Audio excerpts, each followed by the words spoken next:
We are excited to share a new feature on HPC-AI.com, Cloud Resource Control via API. In this video, we will show you how to use command line instructions to programmatically start, list, and stop cloud compute resources, making your workflow more efficient and fully automated. Step 1. Log in to get an access token. Go to our interactive API documentation to create your login command. Click Try It and enter your username and password. The login command will be generated automatically. Authenticate with the platform via your login command to obtain your access token. For detailed API description, see. You can also access your token via the web interface. Step 2. Create an instance.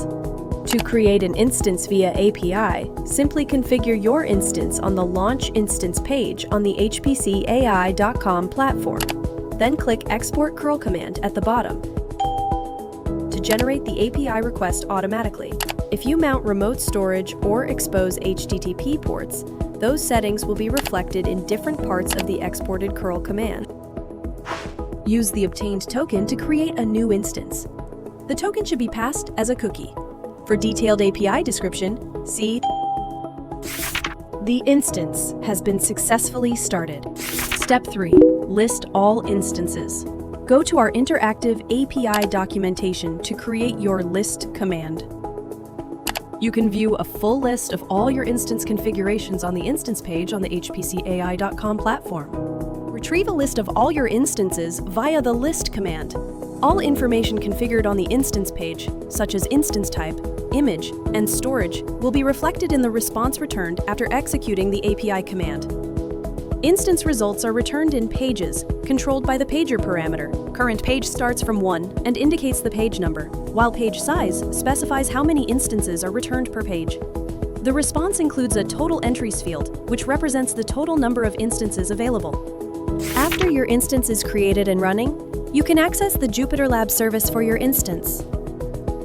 You can access JupyterLab by combining the domain from domain with the sub-URL from sub-URL. You can also access your instance via SSH using the following information. Before using SSH, please ensure your SSH key has been added to the platform. Get the SSH address and port in the array node ports. Port 22 is the internal SSH port inside the container. The node port is the external port assigned by the platform, which you can use to connect from outside. Other exposed ports will be mapped to different node port values.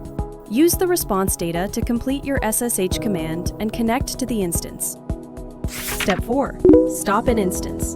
Generate a stop command at our interactive API documentation. Stop a specific instance using its notebook ID. For detailed API description, see. You can verify on the platform that the instance has been successfully stopped.